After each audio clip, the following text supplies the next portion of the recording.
सकाळचे 8 वाजले होते. माधुरीताई अजूनही झोपल्या होत्या. आई, उठा बरं, हा चहा घ्या, असा आवाज कानावर पडताच त्यांनी डोळे उघडले तर समोर त्यांची सून स्वाती चहाचा कप हातात घेऊन उभी होती. माधुरीताई रागाने म्हणाल्या, ठेव तिकडे. स्वाती चहाचा कप ठेवून निघून गेली. माधुरीताईंनी चहाचा कप घेतला आणि चहा पीत त्या विचार करायला लागल्या की ह्या 50 वर्षांमध्ये सर्व काही बदलले आहे. मी माझ्या सुनांच्या वयाची असताना माझी सकाळची किती धावपळ असायची. मी कामात किती व्यस्त असायचे. रोज सकाळी उठल्यानंतर सासू सासऱ्यांना वाकून नमस्कार करायचे. पण आजकालच्या सुनांकडे तर वेळच नसतो. सासू सासऱ्यांच्या पाया पडल्यानंतरच माझा दिवस सुरू व्हायचा. त्यानंतर विक्रांत आणि शेखर यांना शाळेत पाठवणे. दिनकररावांना कामावर जाताना त्यांच्या हातात डबा द्यायचा. सासू सासऱ्यांच्या फरमाईशी पूर्ण कराव्या लागायच्या. त्यासोबतच दीर आणि नणंद यांचेही पाहावे लागायचे.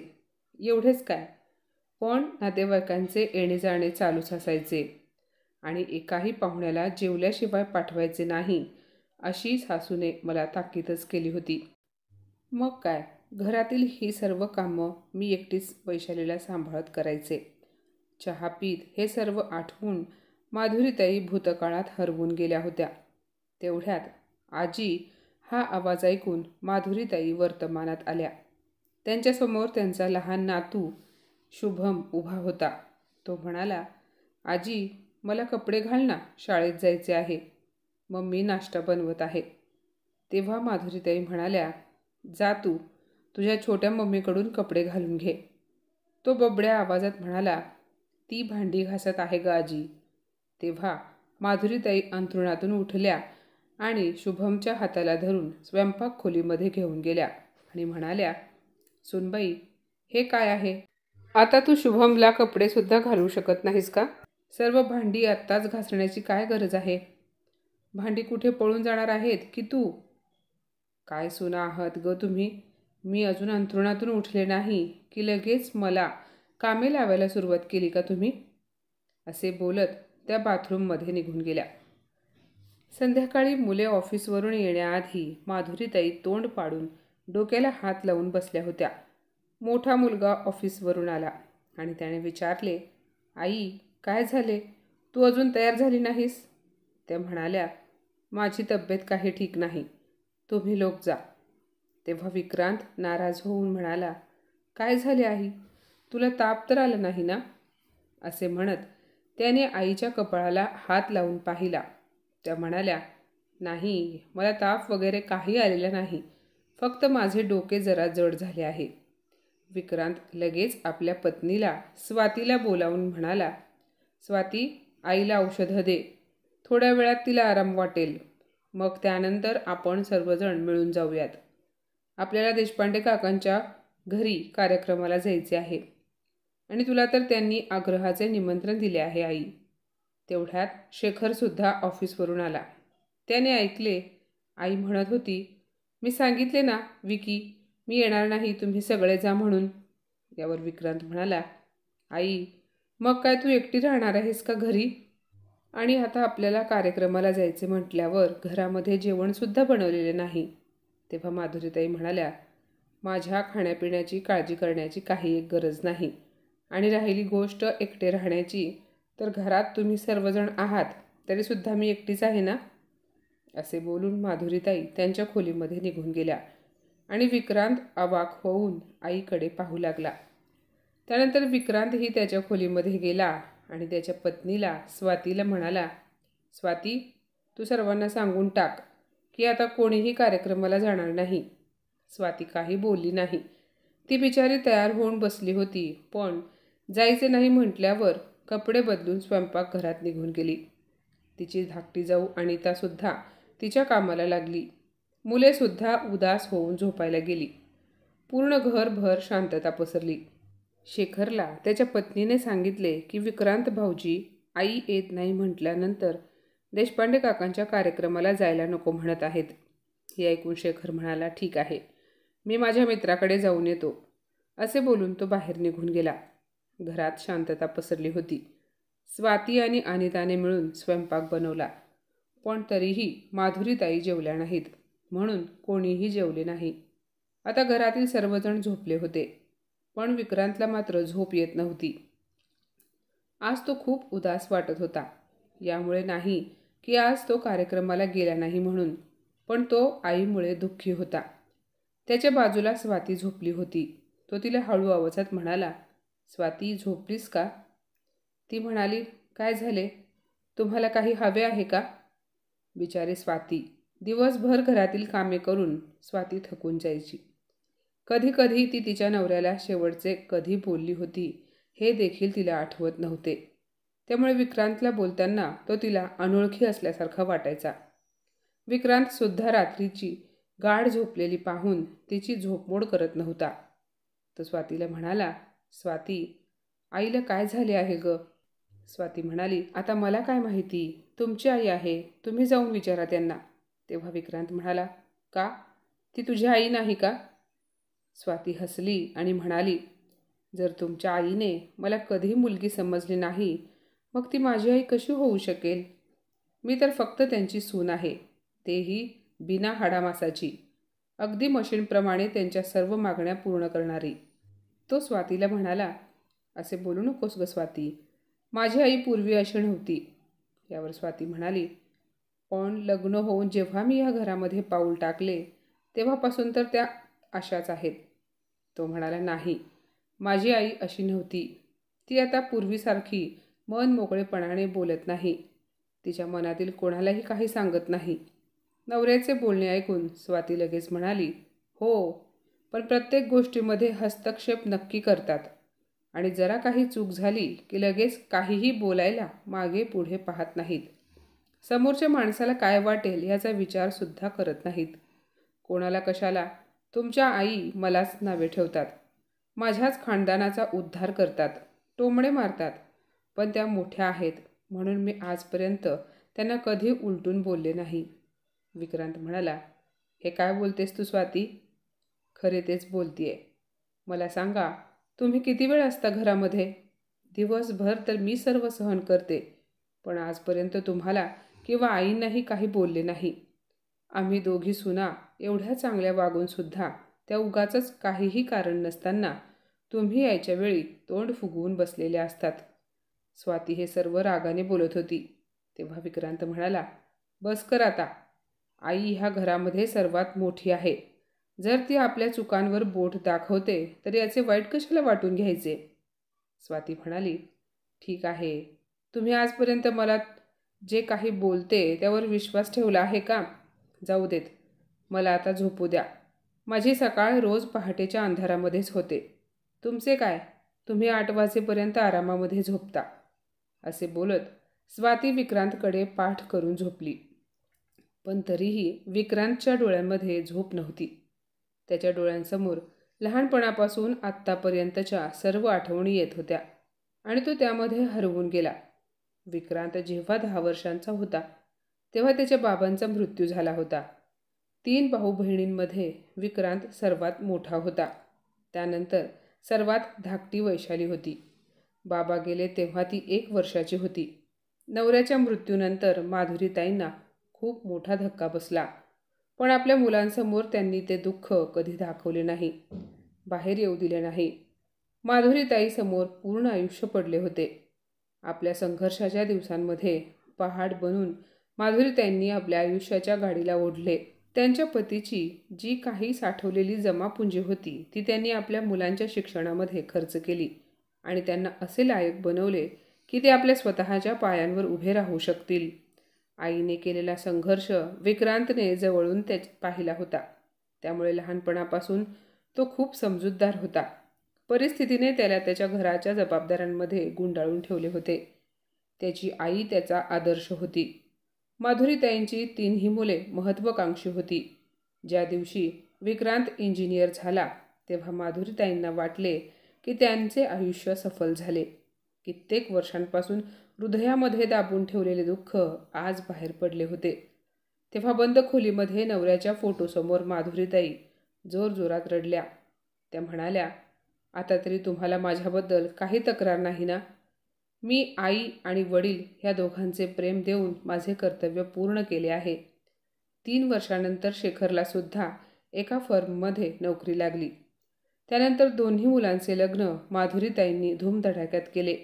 त्यांची मोठी सून स्वाती जेव्हा सासरी आली तेव्हा तिचे शिक्षण चालू होते. पण सासरी येताच घराची मोठी सून म्हणून माधुरीताईंनी स्वातीला घराच्या जबाबदारीत बांधून टाकले. त्यानंतर 1 वर्षात ती आईसुद्धा झाली. आपल्या शिक्षणाला तिलांजली देऊन ती हळूहळू घरगृहस्थीमध्ये बुडून गेली. पण धाकट्या सुनेने अनिताने लग्नानंतर सुद्धा आपले शिक्षण सुरू ठेवले आणि शेखरच्या मदतीने तिला त्याच्याच कंपनीमध्ये नोकरी मिळाली. लहानपणापासून विक्रांत आणि शेखर यांच्या स्वभावामध्ये खूप फरक होता. विक्रांतच्या आयुष्यामध्ये त्याच्यासाठी त्याची आईच सर्व काही होती. आईच्या प्रत्येक बोलण्यावर तो डोळे झाकून विश्वास ठेवत होता. तो त्याच्या आईच्या मनाविरुद्ध कोणतेही काम करत नव्हता. त्यासाठी त्याने त्याच्या इच्छांना आकांक्षांना महत्त्व दिले नाही. लग्नानंतर सुद्धा त्याच्यामध्ये काही बदल झाला नाही. त्याच्यासाठी सर्वात आधी त्याची आई होती आणि त्यानंतर पत्नी. शेखरसुद्धा आईवर खूप प्रेम करत होता, पण तो आईचा अंधभक्त नव्हता. आईच्या चुकीच्या गोष्टींचे तो समर्थन कधीच करत नव्हता. त्याच्यासाठी चूक ते चूक आणि बरोबर ते बरोबर असे होते, मग ती गोष्ट कोणीही का केली असे ना. त्याच्यासाठी आईचे स्थान वेगळे होते आणि बायकोचे स्थान वेगळे. आई आणि भावांमध्ये वाढलेली वैशाली घराच्या सुखदुःखांपासून वेगळी होती. विक्रांतला नोकरी लागल्यानंतर त्याने बहिणीला कधीही काही कमी पडू दिले नाही. आज वैशालीचे लग्न एका चांगल्या कुटुंबामध्ये झाले आहे आणि ती आनंदी आहे. माधुरीताईंना एकूण 4 नातवंडे आहेत. त्यामध्ये 2 मुले विक्रांत आणि 2 मुले शेखरची आहेत. आजी झालेल्या वैशालीताई आता आपल्या जबाबदारीपासून मुक्त झाल्या होत्या, पण आपल्या आयुष्याच्या ह्या वळणावर येऊन माधुरीताई खूप बदललेल्या होत्या. कधी प्रेम तर कधी वात्सल्याने भरलेल्या माधुरीताई आज एक कठोर सासू बनल्या होत्या. सुनांना मानसिक त्रास देत होत्या. त्यांच्या ह्या वागण्यामुळे त्या आपल्या सुनांपासून सुद्धा दिवसेंदिवस दूर होत होत्या. नेहमी सुनांकडून जास्त अपेक्षा ठेवणे, आपल्याच घरातील लोकांना परके समजणे, त्यामुळे सुना त्यांच्याशी कधीच मोकळेपणाने बोलल्या नाहीत. सुना सासूच्या स्वभावामुळे त्यांना जास्त बोलत नव्हत्या आणि त्यांना असे वाटायचे की त्यांचे आपले असे घरात कोणी नाही, त्या एकट्या आहेत. जेव्हापासून त्यांच्या मुलीचे लग्न झाले होते त्यांनी स्वयंपाक खोलीमध्ये ढुंकून देखील पाहिले नव्हते. कधी कधी त्या स्वयंपाक खोलीमध्ये जायच्या, तेही तिथे स्वच्छता आहे की नाही किंवा घरातील किराणा सामान किती संपले आहे हे पाहण्यासाठीच. पण तेव्हाही टोमणे मारून सुनांना हैराण करायच्या. विक्रांतने आपल्या आईला शपथ घातली होती की आई, आता सुना आल्या आहेत तर तुला आजपासून काम करण्याची काही एक गरज नाही. माधुरीताई ह्या गोष्टीमध्ये भाग्यशाली होत्या की स्वाती आणि अनिताने कधीच त्यांची उपेक्षा केली नाही. त्यांच्यासमोर कधीच तोंड उघडले नाही. आज रविवारचा दिवस होता, सर्वांना सुट्टी होती. तेव्हा विक्रांत आईला म्हणाला, आई लवकर जेवायला ये. माधुरीताई विव्हळत खुर्चीवर येऊन बसल्या. रविवारची सर्वजण वाट पाहायचे, कारण रविवारी घरातली सर्वजण एकत्र जेवण करायचे. कारण इतर दिवशी सर्वजण आपापल्या कामांमध्ये बिझी असायचे आणि इतर वेळी दुपारच्या जेवणाची कोणाचीही वेळ निश्चित नसायची. माधुरीताईंना जेवण गरम लागायचे, त्यामुळे त्या जेवायला बसल्या की स्वाती त्यांना वर वर लागेल तशा गरम गरम चपाती लाटून द्यायची. त्यामुळे स्वातीचा संपूर्ण दिवस स्वयंपाकघरामध्ये जायचा. अनिता ऑफिसला निघून जायची, पण जेवढा वेळ ती घरामध्ये असायची ती स्वातीला मदत करायची. स्वातीला सुद्धा आपल्या जावेबद्दल काहीही तक्रार नव्हती. आज रविवारी जेव्हा जेवत असताना शेखर म्हणाला, आई आज वहिनीने जेवण खूप टेस्टी बनवले आहे ना. तेव्हा स्वाती म्हणाली, काय भाऊजी, खरंच का जेवण टेस्टी झाले आहे की तुम्ही मला मस्का मारत आहात. स्वाती असे बोलताच सर्वजण हसायला लागले आणि दीर भाऊजाईची चेष्टा मस्करी चालत राहिली. पण माधुरीताई काही हसल्या नाहीत, उलट त्या तोंड फुगवून बसल्या होत्या. तेव्हा विक्रांत प्रेमाने आईला म्हणाला, आई काय झाले, तुझी तब्येत ठीक नाही का. तेव्हा माधुरीताई म्हणाल्या, तूच सांग आता काय खायचे मी. भाजीत तर एवढे मीठ जास्त झाले आहे की माझ्या घशाखाली ही भाजी उतरत नाही. यावर लगेच शेखर म्हणाला, मग आई तू दुसरी भाजी खा ना. तेव्हा लगेच माधुरीताई म्हणाल्या, हे बघ, ह्या भाजीमध्ये मसाला किती कमी आहे. असे वाटते की ही भाजी एखाद्या पेशंटला खाण्यासाठी बनवली आहे. सासूचे बोलणे ऐकून स्वाती उदास झाली. खरे तर आज तिने खूप प्रेमाने सासूच्या आवडीची भाजी बनवली होती. शेखरने हे बरोबर ओळखले, पण तो काही बोलला नाही. तेव्हा विक्रांत म्हणाला, स्वाती, जा बरं आणि आईला विचारून दुसरी कोणती एखादी तरी भाजी बनव. अगं, असे कसे होईल? आपण सर्वजण जेवतोय आणि आई उपाशीच राहणार. तेव्हा स्वाती काही बोलली नाही. ती अर्धवट जेवण करून उठायला लागली आणि हे पाहून शेखरला राहावले नाही. तो नाराज होऊन म्हणाला, हे असे कसे रे दादा? वहिनी जेवत असताना तिला मध्येच आईसाठी भाजी बनवायला जा असे कसे म्हणतोस? वहिनी, आता काही बनवू नकोस. एवढे जेवण आहे, आई पुलाव आणि कोशिंबीरही खाऊ शकते. असे बोलून शेखरने त्याच्या वहिनीचा हात पकडून तिला पुन्हा एकदा जेवायला बसवले. तेव्हा विक्रांत म्हणाला, अरे शेखर, तू गप्प बस, जाऊ देत स्वातीला. शेखर म्हणाला, नाही दादा, वहिनी जाणार नाही. तेव्हा शेखर आईकडे बघून म्हणाला, काय गाई, आमच्या सर्वांच्या आनंदासाठी आज एक दिवस तू पुलाव कोशिंबीर खाऊ शकत नाहीस का? वहिनी नेहमीच तर तुझ्या आवडीचे जेवण बनवत असते. आज एक दिवस भाजी बनवताना काहीतरी कमी जास्त झाले म्हणून त्याचा एवढा इश्यू करण्याची काही गरज नाही. आणि आई, तू कधीतरी वहिनीच्या भावनांची जरी कदर करत जा. मला एक विचारायचे आहे, स्वाती वहिनी नेहमी सर्वांच्या मागण्या पूर्ण करत असते, पण तिला काय हवे काय नको असे कधी कोणीतरी तिला विचारले आहे का? आता मला सुद्धा पनीरची भाजी आवडत नाही, तरीसुद्धा मी खातोयच ना. ते फक्त यासाठी की ह्या क्षणासाठी आपण आठवडाभर वाट पाहत असतो, कारण रविवारच्या दिवशीच आपण सर्वजण एकत्र बसून जेवण करतो. आजचे जेवण महत्त्वपूर्ण नाही, पण जेवणाच्या निमित्ताने आपण सर्वजण एकत्र बसून एकमेकांच्या खूप जवळ येतो. दादा, तू पाहिलेस ना, मी जरा वहिनीचे कौतुक केले तेव्हा वहिनीचा नाराज झालेला चेहरा किती खुलला होता. हे ऐकून विक्रांत रागाने म्हणाला, शेखर, तुला आईबद्दल काहीच कसे वाटत नाही? आधी आपल्यासाठी आपली आई महत्त्वाची. जर तीच उपाशी पोटी राहिली तर मग माझ्या तरी घशाखाली कसा घास उतरेल?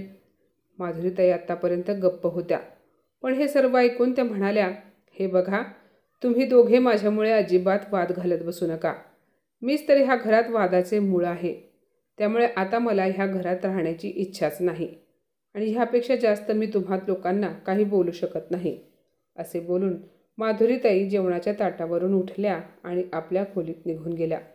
तेव्हा शेखरची बायको अनिता तिच्या नवऱ्याला म्हणाली, काय गरज होती राईचा पर्वत बनवण्याची? शेखर, हे सर्व तुमच्यामुळे झाले आहे. स्वातीताईंनी जर भाजी बनवली असती आणि आपण सर्वजण आणखी काही वेळ जेवायचे थांबलो असतो तर काय आभाळ कोसळले असते का? शेखर म्हणाला, मग तूच जाऊन का बरं बनवली नाहीस आईसाठी एखादी भाजी? यावर अनिता काहीही बोलली नाही, ती गप्प बसली. विक्रांत म्हणाला, शेखर, तू आईसमोर उगाच स्वातीची बाजू घेत जाऊ नकोस. शेखर म्हणाला, दादा, तुला माझे बोलणे समजलेले नाही. अरे, माझ्या बोलण्याचा हा हेतू नव्हता, पण मी नोटीस केले आहे, आई प्रत्येक वेळेस उगाच टेन्शनमध्ये असते.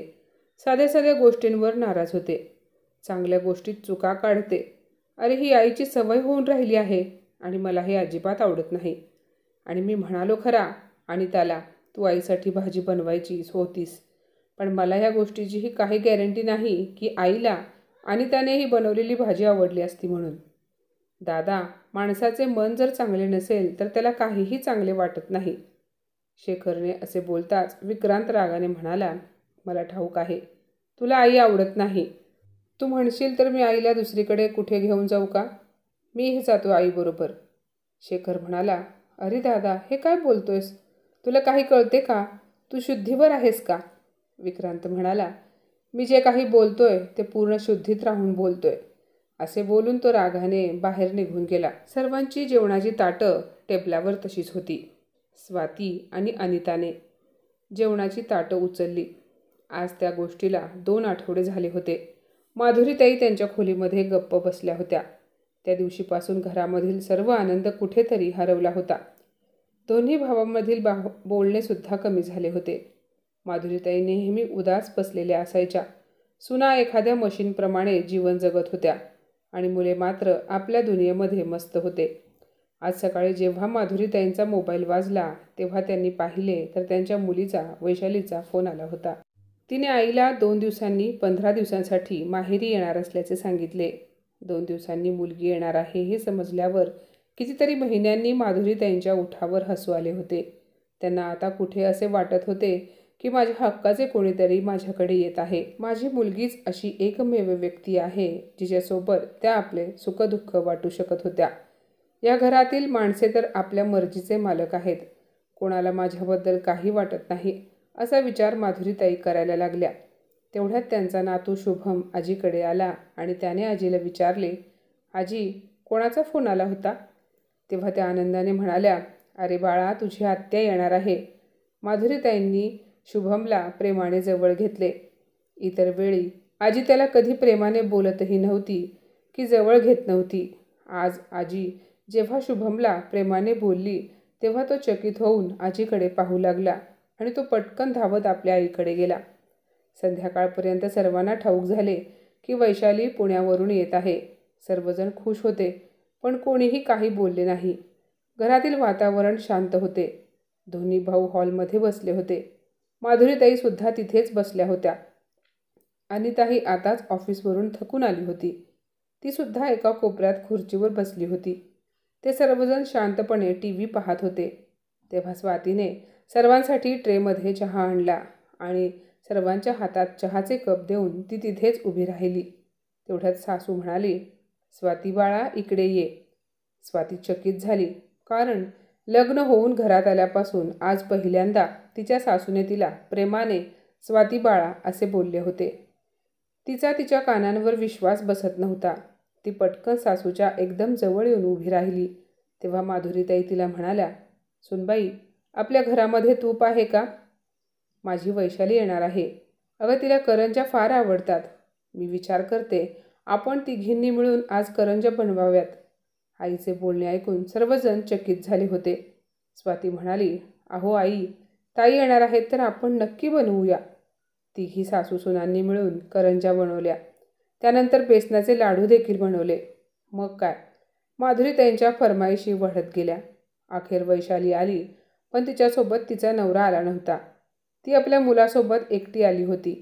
तिच्या नवऱ्याला सुट्टी मिळाली नाही असे ती म्हणाली. लग्नानंतर वैशाली 2 वर्षांनी पहिल्यांदा माहेरी आली होती. घराचे पूर्ण वातावरण बदलले होते. माधुरीताई दिवसभर वैशाली आणि तिच्या मुलांमध्ये व्यस्त असायची. वैशाली तिच्या आईच्या खोलीमध्ये झोपायची, त्यामुळे रात्री बऱ्याच उशिरापर्यंत त्या दोघी मायलेकी गप्पा मारायच्या. एके दिवशी माधुरीताई घरातील सर्वांसमोर आपल्या मुलीला म्हणाल्या, वैशाली, तू जाताना मीही तुझ्यासोबत पुण्याला येईन म्हणते. आईचे बोलणे ऐकून विक्रांत आणि शेखर चकित झाले. ते काहीच बोलले नाहीत. आता वैशालीला येऊन 5-6 दिवस झाले होते. वैशालीने सुद्धा आईमध्ये झालेल्या बदलाला ओळखले होते. तिने हेही पाहिले की तिची आई जेवढी तिची काळजी करत होती त्यांना तेवढी काळजी इतर कोणाची वाटत नव्हती. त्या फक्त आपल्या मुलीसोबत हसून खेळून राहत होत्या आणि घरातील इतर लोकांसोबत दूर राहायच्या. एके दिवशी माधुरीताई वैशालीसोबत हसत गप्पा मारत होत्या. तेवढ्यात विक्रांत आला, जो 2-3 दिवसांसाठी ऑफिसच्या कामासाठी बाहेर गेला होता. घरात आल्याबरोबर त्याने आईला वाकून नमस्कार केला, पण तेव्हा माधुरीताई मुलाला पाहून अचानक गप्प झाल्या. वैशालीने निरीक्षण केले होते. जेव्हा वैशालीने तिच्या आईला हे विचारले की तिने दादाला आल्यानंतर त्याची विचारपूस का केली नाही, कारण याआधी तर माधुरीताई विक्रांत ऑफिसवरून आला की लगेच त्याच्याकडे जायच्या, त्याची विचारपूस करायच्या. तेव्हा लेकीने विचारलेल्या प्रश्नाला त्यांनी उत्तर दिले की आता त्याचे लग्न झाले आहे, त्याला बायको मुले आहेत की त्याची विचारपूस करायला. वैशाली आपल्या आईमध्ये झालेल्या या बदलामुळे खूप दुःखी होती, कारण आई प्रत्येक गोष्टीचा चुकीचा अर्थ काढत होती. हे आता वैशालीलाही समजले होते. पण तिच्या विक्रांत दादाला आईमधील झालेला बदल दिसत नव्हता. तिने असा विचार केला की जर तिची आई तिच्यासोबत तिच्या सासरी आली तर दादा स्वाती वहिनीचे जगणे मुश्किल करून टाकेल. तिची प्रत्येक गोष्टीमध्ये तुलना वैशालीसोबत केली जाईल. दुपारी वैशाली आणि माधुरीताई जेवण केल्यानंतर त्यांच्या खोलीत बसल्या होत्या. तेवढ्यात स्वातीने येऊन त्यांना चहा दिला. माधुरीताईंना दुपारी चहा पिण्याची सवय होती. स्वाती चहा देऊन जातच होती की तेवढ्यात वैशालीने तिला थांबवले ती म्हणाली, वहिनी तू सुद्धा बस ना आमच्यासोबत. तेव्हा स्वाती बसली, पण माधुरीताईंनी लगेच तोंड वाकडे केले. स्वाती समजूतदार होती. ती तिच्या मुलाचा बहाणा करून उठली आणि निघून गेली. हे काही वैशालीला आवडले नाही. वैशालीने एक मोठा श्वास घेतला. तेव्हा तिची आई आश्चर्यचकित होऊन म्हणाली, काय झाले वैशाली? ती म्हणाली, आई तुला वहिनीमध्ये असे वेगळे काही जाणवले आहे का गं? की 5 वर्षांमध्ये ती किती म्हातारीसारखी दिसायला लागली आहे. वैशालीचा उदास चेहरा पाहून माधुरीताईंनी विचारले, तुला कोणी काही बोलले आहे का? तेव्हा ती म्हणाली, नाही ग आई, पण मला एका गोष्टीचे दुःख आहे की मला तुझ्याप्रमाणे ह्या घरामध्ये एखाद्या पाहुण्याप्रमाणे राहायचे नाही. माधुरीताई म्हणाल्या, याचा आता काय अर्थ आहे? वैशाली म्हणाली, हो आई, मला इथे येऊन आता 1 आठवडा झाला आहे, पण ह्या घरामध्ये तुला सोडून काहीच बदल झालेला दिसत नाही. घरात फक्त तू एकटी बदलली आहेस. आई तुला याची जाणीव आहे का? तुझ्या मुलांसारखी मुले खूप कमी आईवडिलांना लाभतात. अगं तुझ्या दोन्ही सुना तुझ्या इशाऱ्यांवर नाचतात. तुझ्या पुढे त्यांची तोंड उघडण्याची हिंमत नाही. आई तू किती सुखात आहेस याची तुला काहीही कल्पना नाही, आणि हे सर्व तुझ्या कष्टाचे फळ आहे. तेव्हा माधुरीताई म्हणाल्या, नाही बाळा, तुला ठाऊक नाही, हे जे काही करतात ते आपले कर्तव्य म्हणून करतात. इथे कोणाला माझ्याबद्दल काही प्रेम वगैरे नाही. मला ह्या सर्वांच्या नजरेमध्ये परकेपणा दिसतो, असे माधुरीताई उदास होऊन म्हणाल्या. तेव्हा वैशाली आईला म्हणाली, मला सांग आई, ह्या 5 वर्षामध्ये तू कधी स्वाती वहिनीत तुला तुझी मुलगी दिसली? की तू किती वेळा तिला प्रेमाने बेटी म्हणून तिच्या डोक्यावरून हात फिरवलास? कधी तिला तुझ्या काय इच्छा आहेत असे विचारून ते जाणून घेण्याचा प्रयत्न केला आहेस? तू कधी तिच्या भावनांना समजून घेतलेस का?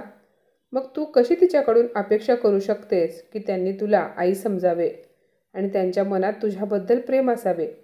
अगं आई, प्रेम दिले तरच प्रेम मिळते. माधुरीताई हैराण होऊन वैशालीकडे पाहू लागल्या.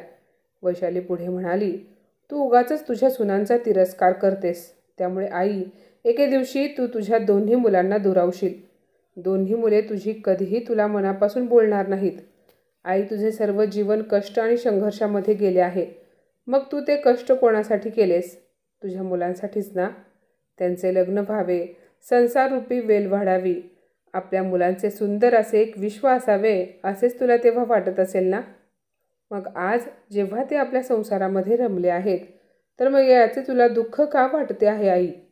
यावर माधुरीताई म्हणाल्या, माझ्या भावनांना समज बाळा. मी माझे आयुष्य तुम्हा मुलांकडे पाहून घालवले. मी आईच्या कर्तव्यासोबत बापाचे कर्तव्यसुद्धा निभावले आहे. मग एवढे सर्व करूनही जर मी माझ्या मुलांकडून थोडीशी अपेक्षा करू शकते, तर मग हा माझा अधिकार नाही का? वैशाली म्हणाली, आई, नक्कीच तुझ्या मुलांवर आणि सुनांवर अधिकार आहे, पण यालाही काही लिमिट असते. अगं आई, तुझ्या सुना लाखात एक आहेत. खूप कमी सासवांना अशा सुना मिळतात. तू विनाकारण त्यांच्या चुका काढत बसलीस, त्यांच्यावर बंधने घालत बसलीस, तर एक दिवस असा येईल की तुझे मुले आपापल्या बायकांना घेऊन वेगळे राहतील. मग तेव्हा तू काय करणार आहेस? बाबा गेल्यानंतर तू जो एकटेपणा सहन केला, त्यापेक्षा हा एकटेपणा भयंकर असेल. मला ठाऊक आहे तुझ्या सुनांकडून तुझ्या काय अपेक्षा आहेत.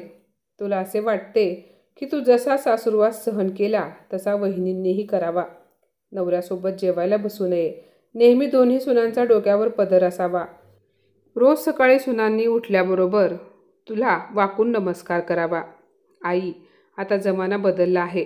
माधुरीताई आपल्या मुलीच्या चेहऱ्याकडे आश्चर्यचकित होऊन पाहत होत्या, कारण तिने त्यांच्या मनातील बरोबर ओळखले होते. वैशाली म्हणाली, आई, मी बरोबर बोलतेय ना? ह्याच अपेक्षा आहेत ना तुझ्या? आई, मला सांग, माझ्या सासूबाईंनी मला जर असा त्रास दिला तर तुला आवडेल का? तेव्हा माधुरीताई या गोष्टीवर रडायला लागल्या. पण आईचे अश्रू पाहून वैशाली रडली नाही. ती पुढे म्हणाली, आई, जर तू तुझ्या सुनांना, ज्या तुझ्या प्रत्येक सुखदुःखाचा भाग आहेत, त्यांना जर तू आपली मुलगी मानू शकली नाहीस, तर मग तुझ्या जावयाला तरी तू तुझा मुलगा कसा मानू शकतेस? अगं, तो तर तुझ्या कधी नजरेसमोरही नसतो. आणि आई, मी तुला माझ्यासोबत पुण्याला येऊ नको असे म्हणत नाही. मलाही वाटते की माझ्या आईने माझ्याकडे येऊन राहावे. पण तू ह्या घरातील या माणसांना कंटाळून माझ्याकडे आलीस तर मला हे अजिबात चांगले वाटणार नाही. अगं, ते माझे भाऊ आहेत आणि तुझ्यासोबत मला त्यांचीही सुखदुःखाची काळजी आहे. विक्रांत दादा तुला खूप मान देतो. त्याचा आत्मा तुझ्यामध्ये बसतो. दादा तुझ्यासाठी काहीही करेल, पण त्याच्या विरुद्ध शेखर दादा आहे. तो फक्त कोणा एकासाठी पूर्ण परिवाराला कधीच सोडून देणार नाही. मग त्या जागी तू असू देत किंवा अनिता बहिणी असू देत. आई, हे घर तुझे आहे आणि ह्या घरामध्ये जेवढी माणसे आहेत ती सर्व तुझीच आहेत. मग तूच आपल्या माणसांना स्वतःपासून दूर का केली आहेस? तेव्हा माधुरीताई अचानक उठल्या आणि बाहेर गेल्या. तेव्हा वैशाली मागून म्हणाली, आई, मला माहिती आहे तू माझ्या बोलण्याचा अर्थ वेगळा काढशील आणि आजपासून मलाही परके समजशील. या गोष्टीला आज 3 दिवस झाले होते. दोघी मायलेकीच्या मध्ये याबद्दल पुन्हा काही बोलणे झाले नाही. माधुरीताई एकदम गप्प झाल्या होत्या. 2 दिवसांनी वैशाली तिच्या सासरी जाणार होती. नणंदेची जाण्याची तयारी चालू होती. तिला जाताना सोबत नेण्यासाठी वेगवेगळे पदार्थ बनवले जात होते, ज्याचा सुगंध घरभर पसरला होता. माधुरीताई आपल्या खोलीमध्ये विचार करत बसल्या होत्या. तेवढ्यात तिथे विक्रांत आला आणि म्हणाला, आई, तू परवा पुण्याला जात आहेस. तिकडे खूप थंडी असेल. तुझ्यासाठी गरम कपडे आणले आहेत. बॅगमध्ये ठेव. माधुरीताई काहीच बोलल्या नाहीत. आई काहीही बोलली नाही म्हटल्यावर विक्रांत तिथून निघून गेला. पूर्ण दिवस कसा गेला समजलेच नाही. रात्री जेव्हा सर्वजण एकत्र जेवण करण्यासाठी बसले होते तेव्हा शेखर म्हणाला, आई, तू तुझे सामान पॅक केलेस की सामान पॅक करायला मी मदत करू? तिकडे गेल्यानंतर तू तुझी काळजी घे, नाहीतर आजारी पडशील. आणि आता जा, लवकर झोप. तुला सकाळी लवकर उठायचे आहे. आणि हो, आठवड्यातून 2दा फोन नक्की कर, नाहीतर आम्हाला काळजी वाटेल. पण तेवढ्यात माधुरीताई म्हणाल्या, मी कुठेही जाणार नाही. मी माझ्या मुले, सुना आणि नातवंडांना सोडून कधीच कुठेही जाणार नाही. असे बोलून त्यांनी सर्वांना चकित केले. वैशाली लगेच म्हणाली, मला ठाऊक होते. आई, तू असेच करणार, पुन्हा तेच, प्रत्येक गोष्टीचा उलटा अर्थ काढणार. त्या म्हणाल्या, बाळा, असे काही नाही. तू बोललीस आणि मला माझी चूक समजली.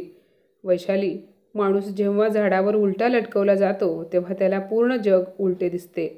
बदल आपल्या आत होत असतो, पण आपल्याला आजूबाजूला असणारे लोक बदलल्यासारखे वाटतात. असेच काहीसे माझ्या बाबतीत झाले आहे. त्यांनी स्वाती आणि अनिताची माफी मागितली आणि म्हणाल्या, खरे तर मी नशीबवान आहे. आजच्या ह्या कलियुगात मला तुमच्यासारख्या समजूतदार सुना मिळाल्या आहेत. विक्रांत आणि शेखरला खूप आनंद झाला. दुसऱ्या दिवशी वैशाली तिच्या सासरी जायला निघाली तेव्हा माधुरीताई तिला म्हणाल्या, मला तर असे वाटते की हे पहिल्यांदाच घडत असेल की नेहमी आई मुलीला सासरी जाताना सासू सासऱ्यांशी कसे वागायचे हे शिकवते. पण आज मला माझ्या मुलीमुळे समजले की आईने सासू म्हणून आपल्या सुनांसोबत कसे वागावे. त्या पुढे म्हणाल्या, खरंच माझ्या इतकी नशीबवान कोणीच नाही ज्यांना माझ्या मुलांप्रमाणे समजूतदार मुले आणि सुना आहेत. तर माझ्या मित्रमैत्रिणींनो, आजची ही कथा तुम्हाला कशी वाटली कमेंटमध्ये नक्की सांगा. आणि अशाच नवनवीन कथा ऐकण्यासाठी प्रज्ञा मराठी स्टोरीजला नक्की सबस्क्राईब करा. धन्यवाद.